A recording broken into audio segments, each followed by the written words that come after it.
For 1,000. 1,000? The Numidian alone is worth 2,000. These slaves are rotten. It all adds to the flavor. No, wait! I can negotiate. In ancient Rome, buying people was as common as bread, until strange restrictions drew invisible lines. What made some trades forbidden, and what secrets about Roman power and fear are locked inside those bans? Walking through ancient Rome's slave markets was like browsing Amazon, except the products were human beings with price tags dangling from their necks. The whole system ran on cold economics, and those prices? They jumped around more than a cat on a hot roof. A basic slave might cost you 500 denarii on a good day. That sounds reasonable until you realize most Romans couldn't even dream of affording that. But here's where it gets wild. Those prices weren't fixed at all. They bounced up and down depending on what was happening in the empire. When Roman armies came marching home after crushing another enemy, they dragged thousands of prisoners behind them. Suddenly, the slave markets overflowed with fresh inventory. Supply shot up, prices crashed down. It was basic economics, just with human lives as the commodity. Traders who paid premium prices the week before watched their investments become bargain bin merchandise overnight. Then there's the flip side. Big cities like Rome itself were hungry beasts that devoured slaves faster than they could be supplied. Rich Romans needed cooks, cleaners, tutors, and entertainers. Poor Romans dreamed of owning even one slave to make their lives easier. All that demand pushed prices right back up again. The weirdest part? Every single person being sold got displayed like fruit at a market stall. Buyers poked and prodded them, checked their teeth, tested their muscles. These weren't people anymore. They were products with return policies and quality guarantees. Location mattered too. A slave selling for 800 denarii in some dusty frontier town might fetch 2,500 denarii in Rome's bustling markets. The rich folks in the capital had deeper pockets and higher standards. They wanted the best, and they paid for it. Wars created the most dramatic price swings you can imagine. Caesar's campaigns in Gaul supposedly dumped nearly 1 million new slaves into Roman markets. Prices collapsed so hard that some traders complained they couldn't turn a profit anymore. Can you believe that? They were upset about humans being too cheap. But peace brought its own problems. Without fresh conquests, the supply dried up. Existing slaves aged, died, or earned their freedom. Suddenly, those same traders were charging premium prices for what used to be common merchandise. The whole system created this bizarre cycle where human suffering directly translated into market fluctuations. More Roman victories meant cheaper slaves. Peaceful times meant expensive ones. What really determined whether you paid bargain prices or broke the bank? Well, that depended on much more than just basic supply and demand. The reality of Roman slave pricing reveals just how brutal this economy could be. Elderly slaves, or those with disabilities, they went for pocket change, sometimes as little as 50 to 100 denarii. These weren't considered valuable investments. They were clearance items. But here's where it gets interesting. A typical healthy adult slave commanded around 1,000 denarii. That's roughly what a Roman soldier earned in an entire year of military service. Let that sink in for a moment. A single human being cost as much as 12 months of a professional warrior's wages. Most Romans couldn't dream of owning slaves. The average citizen lived paycheck to paycheck, struggling to afford basic necessities. Even the cheapest, most worn-down slave represented months of savings for ordinary families. Slavery wasn't some universal Roman experience. It was a luxury for the wealthy. Then there's the housing comparison that really puts things in perspective. A modest home in Rome could cost the same as purchasing a skilled slave. Romans literally had to choose between property and people. Some wealthy families owned dozens of slaves worth more than entire neighborhoods. The pricing created weird social dynamics too. A disabled elderly slave might cost less than a good pair of boots, while a strong young worker represented someone's annual income. Romans walked past slave markets the way we might browse expensive car lots, looking but not buying. What's truly strange is how matter-of-fact Romans treated these transactions. They haggled over human beings like livestock. No moral crisis, no ethical debates, just business. A slave was an investment that could cook, clean, work fields, or run errands. The middle class faced an impossible choice: save up for years to buy one slave, or spend that money on land, tools, or starting a business? Most chose practical investments over human property. Only the truly wealthy could afford multiple slaves without breaking their budgets. Poor Romans sometimes worked alongside slaves, earning similar wages for similar work. The irony wasn't lost on anyone. Free citizens struggling to survive while slaves received guaranteed food and shelter from their owners. Military veterans got land grants worth hundreds of denarii, but even they rarely splurged on slave purchases. The math just didn't work for most people. You needed serious wealth to participate in Rome's slave economy. But those prices could shift dramatically based on one crucial factor that changed everything about the market.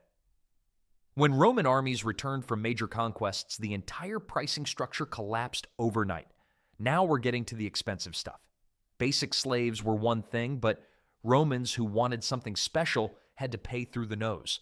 A skilled slave wasn't just muscle and sweat. They brought knowledge, talent, and status to their owners. Teachers commanded serious money. We're talking 5,000 to 15,000 denarii for a good Greek tutor. Why Greek? Romans thought Greek education made you classy. A slave who could teach philosophy, mathematics, or literature was like owning a private university professor. Some wealthy families paid more for their children's slave teacher than most people earned in 5 years. Medical slaves cost even more. A trained doctor could sell for 20,000 denarii or higher. Makes sense, right? Your life might depend on this person's skills. Roman medicine wasn't exactly advanced, but a slave who knew how to set bones, mix remedies, or perform basic surgery was worth their weight in gold. Musicians and entertainers hit astronomical prices. A talented lyre player might fetch 10,000 denarii. Dancers, actors, and singers who could perform at elite dinner parties were luxury items. The wealthy didn't just want entertainment, they wanted to show off to their guests. But here's where things get really expensive and really dark. Beautiful young slaves, especially those intended for sexual purposes, commanded the highest prices of all. We're talking 30,000, 50,000, even 100,000 denarii for exceptionally attractive boys and girls. Romans didn't hide this reality. Sexual slavery was completely legal and socially acceptable among the upper classes. Agricultural specialists cost serious money too. A trained vineyard manager could sell for 8,000 denarii, while an ordinary farm worker went for maybe 1,000. The difference? Knowledge. A good vineyard slave understood soil, weather patterns, grape varieties, and wine production. They could make or break a harvest. Then there's the legendary case of a famous scholar who sold for 175,000 denarii. That's more than most Romans would see in their entire lifetimes. This wasn't just buying a person, this was buying a walking library, someone who could write speeches, manage correspondence, and handle complex negotiations. Craft workers fell somewhere in between. A skilled blacksmith, carpenter, or jeweler might cost 3,000 to 6,000 denarii. They could earn money for their owners and teach valuable trades to other slaves. The markup was incredible. Raw labor got you basic prices, but add skills, beauty, or specialized knowledge and costs exploded. Romans understood they weren't just buying workers, they were investing in human capital. But all these prices meant nothing if you couldn't tell what you were actually getting, and that's where the slave markets got really strange. When Roman slave buyers walked through the markets, they weren't just shopping randomly. They had very specific ideas about what made one human being worth more than another. Age mattered enormously, but not always in the way you'd expect. Young adult males between 20 and 30 commanded the highest prices. These guys were at peak strength, could work for decades, and hadn't yet developed the health problems that came with age. A healthy 25-year-old male might sell for 1,500 denarii, while his 40-year-old counterpart went for barely 800. Makes sense, right? But here's where it gets interesting. Children sometimes cost more than adults, especially if they showed promise or already had training. A 12-year-old who could read and write might fetch 2,000 denarii because wealthy Romans saw potential.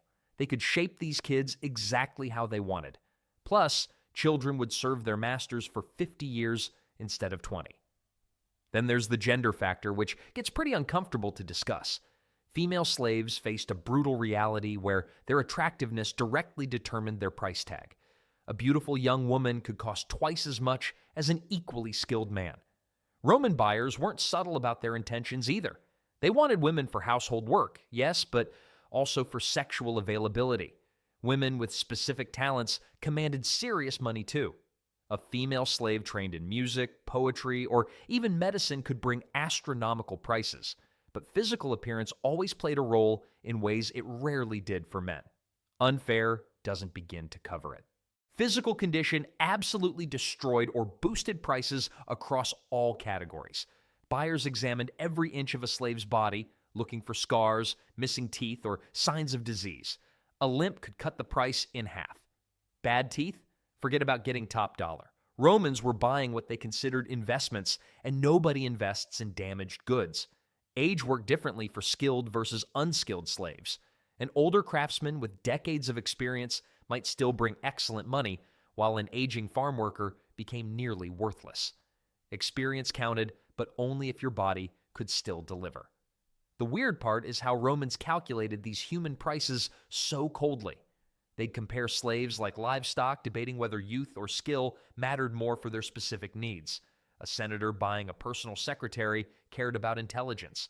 A farmer needed strong backs and didn't care about education. These price calculations reveal something chilling about Roman society's values. They had turned human worth into a mathematical equation based on usefulness, beauty, and potential years of service. The market didn't care about families torn apart or dreams destroyed, but the biggest price swings came from something entirely different: the constant wars that flooded these markets with new captives. Wars were Rome's biggest business opportunity, not for weapons or armor, but for human beings.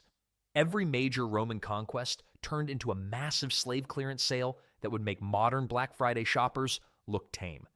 Caesar's campaigns in Gaul, pure goldmine. His armies didn't just win battles, they captured entire populations. We're talking about nearly 1 million Gauls dragged back to Roman markets in chains. That's like emptying out an entire modern city and shipping everyone off to be sold.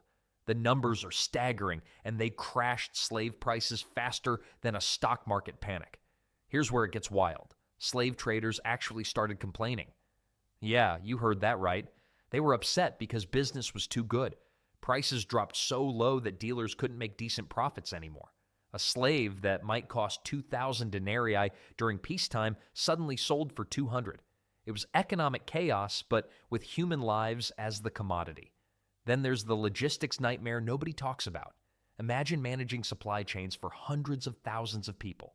Romans had to feed, house, and transport massive crowds of captives from battlefields to markets across the empire. Some died on the journey, others got sick. The whole operation was like running a twisted version of Amazon, except your inventory could rebel or escape. But wait, peace brought its own problems. When Rome wasn't actively conquering new territories, slave supplies dried up fast. Prices shot back up like rockets. That cheap Gallic farmer who cost peanuts after Caesar's victories, 3 years later, his replacement might cost 10 times more. Supply and demand economics, but with human misery as the product. Wars also created quality issues. Fresh captives often spoke different languages, practiced strange religions, or had zero useful skills for Roman life. Buyers had to gamble on whether that Celtic warrior could learn to trim vines or that Germanic tribesmen could handle accounting.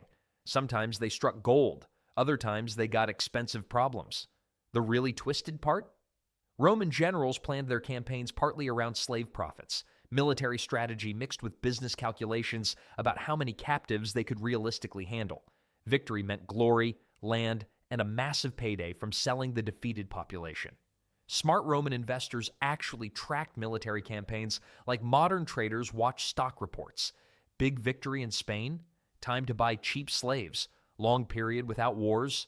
Slave prices are heading up. Of course, all this trading had to follow certain rules, at least officially. The Roman slave trade wasn't exactly a free-for-all where anyone could sell anyone else.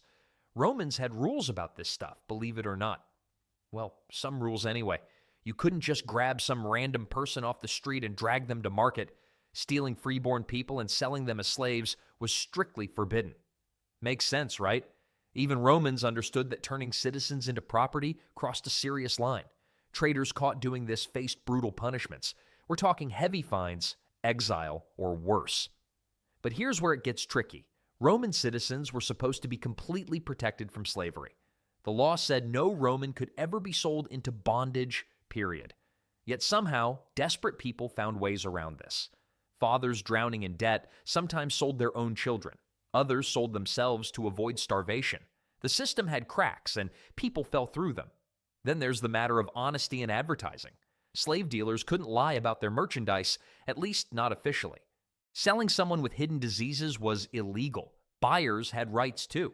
If your newly purchased slave collapsed from tuberculosis 3 days later, you could drag the dealer to court. Age fraud was another big no-no. Claiming a 40-year-old was 25 could land you in serious trouble. The penalties weren't jokes either. Dishonest traders faced massive fines that could wipe out years of profits. Some lost their license to trade entirely. Others found themselves banned from major markets. Roman law took commercial fraud seriously, even when it involved human merchandise. What's fascinating is how these rules created an underground economy. Shady dealers operated in back alleys and remote locations. They sold stolen people, sick slaves, and anyone else the legitimate markets wouldn't touch. Prices in these shadow markets were often dirt cheap, but buyers took huge risks. No guarantees, no legal protection, no recourse if things went wrong. The irony runs deep here. Romans created elaborate legal protections around buying and selling human beings. They worried about fraud and theft while treating people as livestock. The same system that banned citizen enslavement relied entirely on enslaving everyone else. Law enforcement wasn't perfect, though. Corrupt officials sometimes looked the other way for the right price. Remote provinces had less oversight than Rome itself. Distance from authority meant more opportunities for illegal trading. These legal boundaries shaped how the entire slave market operated. They determined who could be sold, where, and under what conditions. But laws on paper and reality on the ground were two very different things. The actual slave markets themselves revealed just how bizarre this whole system really became. Walking into a Roman slave market wasn't like browsing for pottery or fabric. The moment you stepped inside, you'd see rows of completely naked human beings standing on wooden platforms. Every single one of them. No exceptions. Why naked? Romans weren't being unnecessarily cruel here. Well, not entirely. Buyers wanted to inspect their potential purchase from head to toe. Think of it like checking out a horse before buying it, except infinitely more disturbing. They'd examine muscles, look for scars, check teeth like they were buying livestock, because to them, that's exactly what slaves were. Around each slave's neck hung a small wooden tablet or piece of parchment. These weren't name tags, they were price tags, mixed with basic information. Strong worker, age 25, good with vineyards, 3,000 denarii. Sometimes they'd include warnings too. Tends to run away or has tried to bite previous owners. Honest advertising, Roman style. The really expensive slaves got special treatment in these markets. A trained Greek tutor or skilled physician might have a longer sign detailing their abilities. Knows mathematics, speaks 4 languages, trained in Athens. These walking resumes could cost more than most Romans made in 5 years. Then there's the truly bizarre part, written guarantees. Some slave dealers would actually provide a sort of warranty with their human merchandise. If this slave dies within 6 months from hidden illness, partial refund available. The paperwork for buying a person was sometimes more detailed than modern car sales. Buyers didn't just look either. They'd make slaves perform tasks, answer questions, even demonstrate skills on the spot. A musician might be forced to play an instrument right there in the market. A potential teacher could be quizzed on literature or mathematics while standing naked in front of strangers. The wealthiest Romans had their favorite markets too. Certain locations became famous for quality slaves, like high-end shopping districts today. These premium markets charged higher prices but promised better merchandise. Location, location, location. Even in the slave trade. What's particularly unsettling is how normal this all seemed to Romans. Families would stroll through these markets like we might walk through a farmer's market today. Children would accompany their parents, learning to evaluate human beings as property. The most successful slave dealers knew their regular customers' preferences and would save certain slaves for specific buyers. Personal shopping services for purchasing people. But here's what happened after someone bought their freedom. Because some slaves actually managed to escape this nightmare world entirely. Freedom wasn't just handed out like free bread at the circus. Romans had to earn it, buy it, or get really lucky. The path from slave to freedman was narrow, but some managed to walk it. Manumission was the fancy word for setting a slave free. Masters could do this in their wills during religious ceremonies, or sometimes just because they felt generous after too much wine. But here's the twist. Many slaves actually bought their own freedom. They saved every coin, worked extra jobs, and scraped together enough money to purchase themselves. Talk about the ultimate self-investment. The price of freedom varied wildly. A skilled slave might need to pay their full market value, sometimes 10,000 denarii or more. Others got deals if their master was feeling charitable or dying. Some lucky slaves earned freedom as a reward for loyal service or saving their master's life. Then there's the weird part. Once freed, these former slaves became freedmen, a strange middle class between slaves and citizens. They could own property, start businesses, and make money. But they couldn't vote, hold major government positions, or completely escape their past. Roman society never let them forget where they came from. Many freedmen became incredibly wealthy. They dominated trade, ran successful shops, and some even owned slaves themselves. Former slaves buying other slaves. The irony was thick as honey. These newly rich freedmen often flaunted their wealth with elaborate houses and expensive clothes, making born citizens jealous. But the system had permanent scars. Even rich freedmen faced social barriers. They wore special caps to mark their status. Their children could become full citizens, but top government jobs remained off-limits for generations. Rome loved its class distinctions more than a cat loves ignoring you. Let's not forget the numbers game here. Rome freed hundreds of thousands of slaves over the centuries. Some estimates suggest 1 in 10 Romans was a freedman by the empire's peak. This created a massive population of people caught between worlds, no longer property, but never quite free from their origins. The strangest success stories involved former slaves becoming advisors to emperors. Intelligence and skills could overcome origins, but never completely erase them. These freedmen navigated Roman politics while remembering the auction blocks where they once stood naked and powerless. Freedom in Rome wasn't black and white.